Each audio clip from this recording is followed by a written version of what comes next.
done something, you've made so much progress, you moved forward, and then you fell back. This piece is not entitled, Relapse. Right.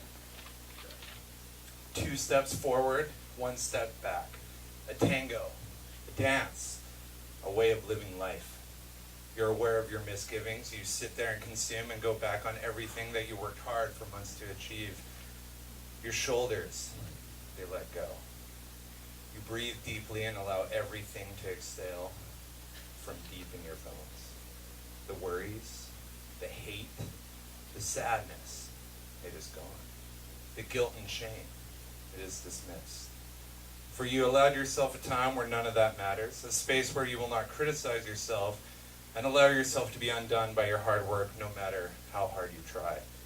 You do not try hard. You do not sabotage. You relax. Deep inside you feel that it's slightly bad and you're going back on what you've worked towards, but you keep tomorrow in mind. Tomorrow is the day that I start from zero. Today is my step back. Today is my part to do the tango. Today I dance. Still though, I wonder if this is just a way for me to excuse myself, to allow myself to be confused, to be convinced of something else, perhaps a lie. Perhaps I conceal my true self, so I use these days to allow a little breathing room so that it doesn't push back on me.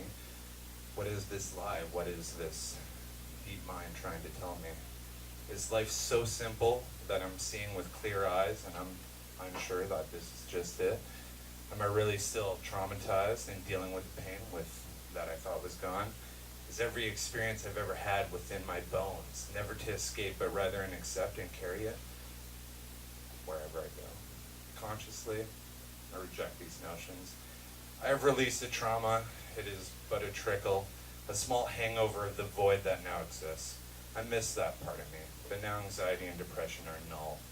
I dance. I enjoy life. I laugh in the face of absurdity. I feel. Still, I feel something is missing. It is not the notion that I've let go and there is a void. No, that was the last piece of the puzzle in my recovery. No, today I consumed, today I've consumed both food and hedonistic pleasure in such a way that it evoked a part of me that was still in pain, that still held on. If I were to backtrack and continue to look, is it nostalgia of the past, experiencing the old in the new space? Was that the trigger? No, it doesn't feel true. Like love, when you have struck a chord that reverberates deep in your soul, you know it to be nothing but stone cold truth. What is it that reverberates inside of you? Here I am, desperate, knowing that to try is to fail. There is no try. I must wrench deep inside my soul and find what truly disturbs me. The emotions regarding those in my past are wiped clean. No, it runs deeper. They are not a part of it. It is me that runs deeper. Me that is still there in the past. Welcome. Me dragging my feet across the ground like my ankles are broken. Me wishing to be there, still mired in toxicity so that I have an excuse. Any excuse not to be great. The desire not to keep myself busy, to give myself an excuse to see what it was like, but without the pain associated with it. It is boring. It is sad. It is drab. I do not wish for life to be like this. It has a void. That was once pain, but now is empty. I'm dealing with the loss.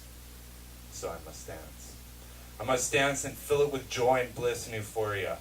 I worry, though, that perhaps I focus too much on the happiness, and that is not indicative of my true nature. However, it is my nature. And the strangeness, the absurdity of the situation is that this is who I am. I am happy. I am filled with joy. My trauma is past. It is gone. This speaks of habit, repeatedly changing each day to the day you desire, to every moment a deliberate choice of living life you dream of having. You arrive in that moment, you feel the atmosphere, you absorb. Yet, the grass is greener, even when the other side of the fence is scorched. So I dance. I dance not because I need to, not because life forces it on me. I dance because I choose to. I must take the step back to see where I once was in a new light. I look, I admire, I feel pity for the space. I step forward, I feel the groove, I feel the new rhythm take hold and push me further forward. It wishes for me to climb new heights, to scale mountains I've never looked at before, to touch stars that once would burn my very soul. I look away because it is not too bright, but because it has become the new normal, and I shudder at the thought of becoming better. I tremble before becoming what I truly believe I can. I break at the thought of achieving everything. There it is, the core of fear. I fear death. I fear it at every new corner, at every new step, at every new stop. I fear death baring its rotten teeth, its spindly hands wrapping itself around my neck. I don't fear change wearing the costume of death. I have experienced that. I fear the irony of life after years of pain, shaking my hand, pointing and laughing, taking everything new that I have created. Because I failed. I failed, and I failed, and I failed. I've seen many opportunities happen right before my eyes. I see it spreading its wings and holding my hand so I can fly. But I fear death grasping my foot and holding me down and pulling with such strength that I become 6 feet deep in slumber, never to be awoken. Faith, the antithesis of intellect. You must reject intellect for just a moment, as faith allows you to do things you have never done. As a man who has taken intellect as the greatest resource life has ever seen, faith becomes death. Faith is a way to reject everything that has taken me thus far. Faith is the emotion, while intellect is intellect. Faith has entered my life, with tendrils of spun gold wrapping itself around me. Never choking like the pain, but creating a comforting, soft couch for me to lay in, to feel comfortable, for me to trust and let go. It is the whisper of change I've heard throughout my life, never given a thought. Intellect, with its steel edge, has never failed. Double-edged, as one side sliced the problems, while the other side sliced my core self. Wounded from self and blade, intellect was there, never fleeting, for it stood its ground, and it told me it would hurt. Faith makes no such claim.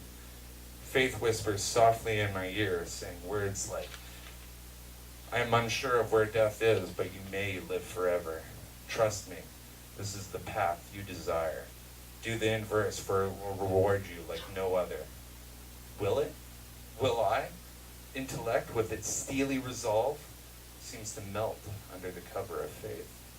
For faith is the antithesis to death, because intellect has always been that symbol of how I killed my dreams and my best self every day and what I carried upon my shoulders. So I dance. I take the step forward with faith by my side, and I take the step back with a firm grip on intellect. I am being pulled both ways, and I am unsure of where to go.